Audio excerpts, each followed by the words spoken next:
Hi, it's Sonia and welcome back to my art channel.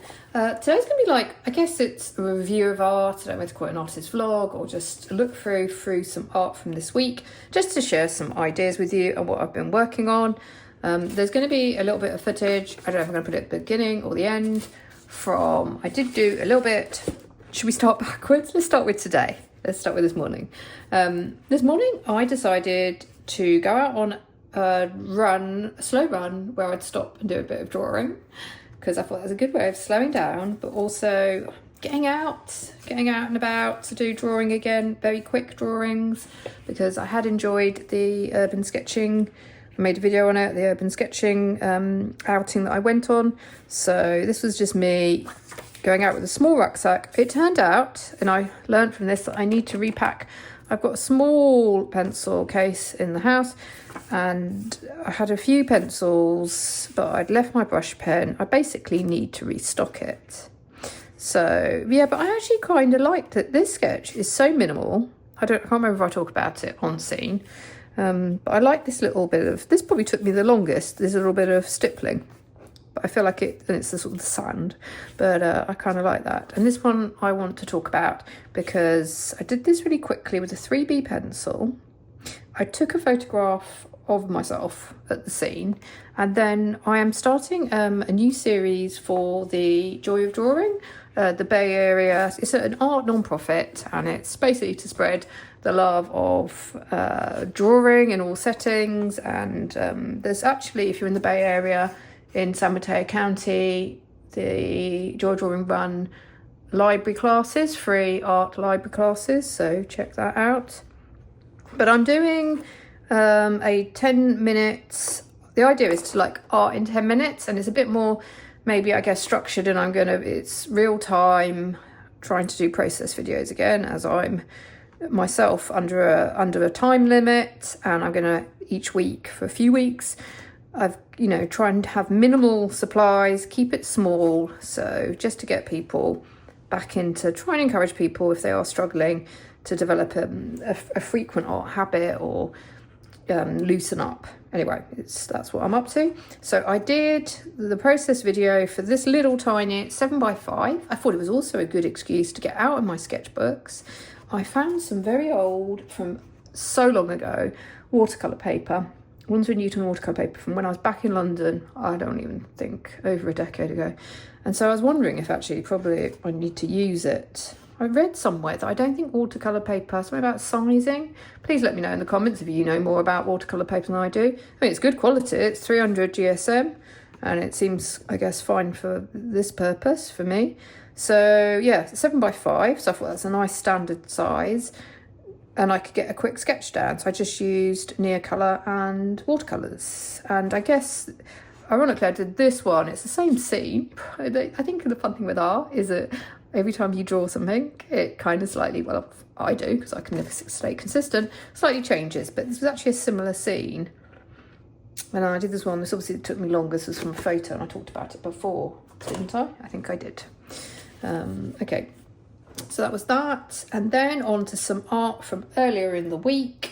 I have been still early in the mornings, or if I'm tired I just get a few minutes, I just want to make some marks. I've got these sheets of paper that I keep. This is my abstract work, abstracts on paper. I just grab these bits of paper and I use up. I love to I keep now. I made a video on using up supplies. I'm still there. I keep supplies that I'm quite happy to use in a loose fashion, get them out of my desk, not out of my desk, out of my drawers and onto my desk, so they're ready just to have fun with on these sort of, sorry, someone might have asked what size these papers are.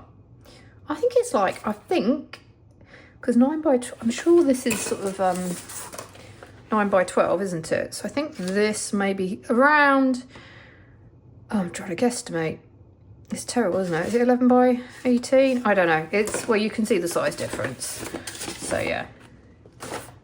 I think what I've also learnt over time is, yeah, I like to use various sizes, and I talk about in the 10-minute video. If you are wanting to make art a habit, personally, I'm glad I never went to large sketchbooks to begin with. I think small sketchbooks work very nicely. What is this? Okay. I want to talk about this because, so this is when it all goes wrong. This was watercolour paper as well. I think it's Canson watercolour paper, and it's one of my experimental sort of expressive landscapes. And there was a stage when it was quite good, and then I mucked it up, and then I covered it with acrylic gouache. And I just looked at it today, didn't like it, so I've covered it up again with acrylic, and we'll see what I can do with this.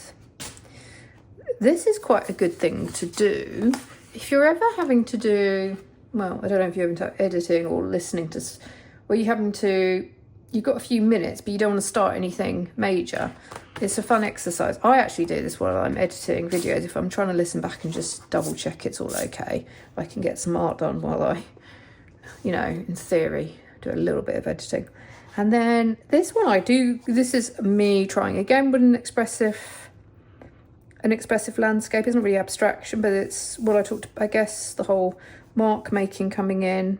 That video I did on art books influencing me, and I spoke about Matthew Wong. There's quite a few landscape, if you call them sort of expressive landscape artists that I guess I'm influenced by.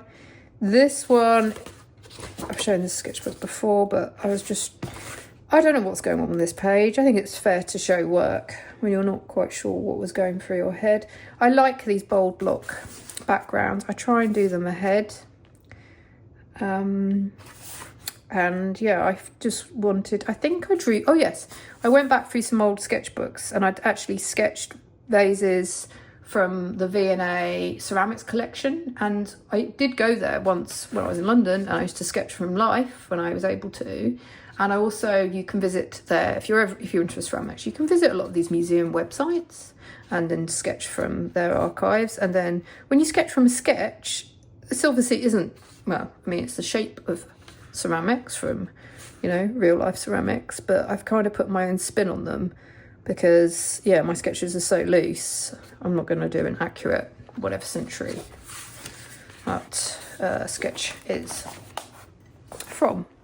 I found a rather nice $1 with my, I need to also be careful. I like the idea of, was it the one in, one out, like you can donate again, but I found this book on drawing and the library sale, and it was $1, and I was like, oh, okay. And the reason I want to show it is to, not just to, I like, it's not about the writing necessarily, though maybe if I do have a moment it would be good to read up, but it's just, it's kind of fun drawing from these really old drawings. I don't know, I feel like I end up putting my spin on them maybe a bit more than I would a modern, I don't know why, maybe I feel what it is, the history of them.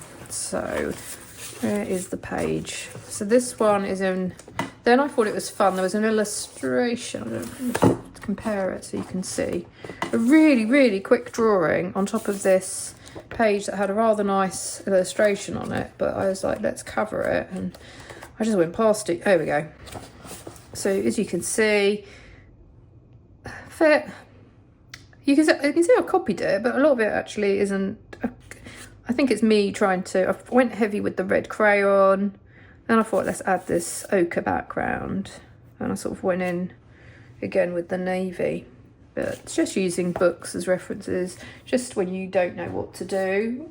You know, you have those moments where you're like, I want to draw, but I don't really want to do anything. I don't know, I don't want to draw my own stuff. Let's go to a reference. And it doesn't matter that I'm copying, because I'm not going to necessarily sell that. It's not going to be able to be a print or anything. Though I think actually there have been artists who've loosely referred to older works.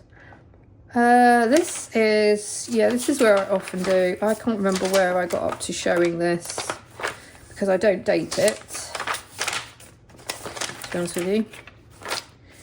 But this is one of my favourite abstract sketchbooks because I really like the paper. The paper's working out well. I've got a lot of, I'm back into gouache in a big way. I really just like how opaque it is, how easy it is to use. You know, I don't have to like worry about, with the acrylic water, I have to then keep this and try and evaporate it, because obviously I don't know if acrylic water's going down the sink, but it's just easier to get out gouache and yet I feel, obviously it would reactivate. The difference is it would reactivate, and that's fine by me because I'm not going to go over. It's more to have fun with. I've got these, it's like someone said that they're like, almost like poster paint jelly gouache, which I don't really want to use for my landscape work, but I really like it in this abstract work because I just go to town and can play with it.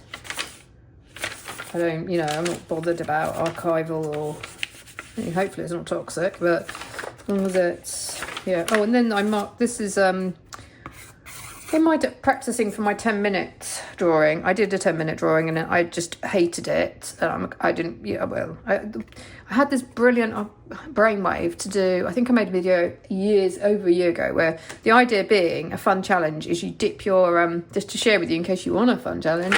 I've shared this before, but the idea being, if you can't make your mind up what colour, why don't you just randomly, like, close your eyes and randomly select a colour, and then you have to draw with that colour. But the only downside was then I picked up this green to do a landscape, and it was just too green because obviously this is water soluble, so it was blending with my watercolour, and I kind of knew but this is how you learn, and I only wasted 10 minutes and I've now got then I covered this with gouache, so I've got a nice bit of 5x5 to do a gouache on. So it wasn't all wasted because I ended up with this watercolour, and through it I've put it down there, but the 10-minute watercolour I'd learned, okay, I want to do this again, but I want to use my navy crayon, which unfortunately dropped on the floor and it cracked. So yeah, I am terribly clumsy, but I can sharpen the other side if I want to have a point. All right, I don't know how many minutes this is. This is 11 minutes. That's good because I need to get off and on and do some other stuff in the house. So I'm going to say thank you for watching my video. I hope this has been of interest, and I will see you in the next one. Bye. Okay, just quickly, there is footage coming up of me when I was out and about on my run sketching. It's not the best. On reflection, I sound highly suspicious in it, or a bit furtive. I mean, you got to laugh at yourself. And yeah, but I think it's an accurate depiction of sort of the weather and where I was. So I don't know, I think it's quite fun seeing artists sketching in real life. Well, you don't see me sketching, to be honest, but where I was. And also, just to warn you, there is some bangs in the first video, and that's because I was sitting right close to a police firing range. But anyway, I'm out sketching on a run. I'm talking quietly because I'm just checking if anyone's coming, because I feel a bit weird talking to my phone. But I just want to share this because I've managed to make it out, and I'm doing a really quick sketch here. This is like an idea because I'm hoping to do a series of 10-minute sketches or 10-minute art for the joy of drawing, and I just thought I'd practice seeing what I can do in a small sketchbook. This is another one that I forgot to actually take a picture of the scene, but basically it's a super quick sketch of some trees. This is like it's under 10 minutes. I accidentally stopped my stopwatch, so I don't know, but it's definitely under 10 minutes. So the good thing is I can get these sketches in really quickly, especially in a small size sketchbook like this. And I took out one pencil case because it's a small rucksack, and basically it doesn't have, I can't open it because I'm holding this with one hand, but basically it doesn't have much in it, so I really need to restock that. I couldn't even find my favourite brush pen, but the great thing is I'm limited to a bluntish pencil. Wow, she isn't too blunt. And this sketch here I thought I could add colour to, but actually I'm not going to, and I need to stop talking because there's a runner coming. Okay, so I've moved position. I'll just check it, there's no one around me, and I've just done a quick sketch of this scene. I know this scene quite well. I'm just waiting for it to focus. Now I'm going to look at I'm just going to struggle to focus my quick sketch. This is using a 3B pencil. I've got to be honest, I didn't time it. I assume it's around 10 minutes. I did it pretty quick, but at the same time I think I did get a little bit more into the details. But yeah, no, this was good to get outside and get practicing. I really am talking a bit weirdly because I'm really suspicious someone's going to hear me talking. I need to get used to making videos out and about, don't I? Anyway, this is my sketch, and yeah, there we go.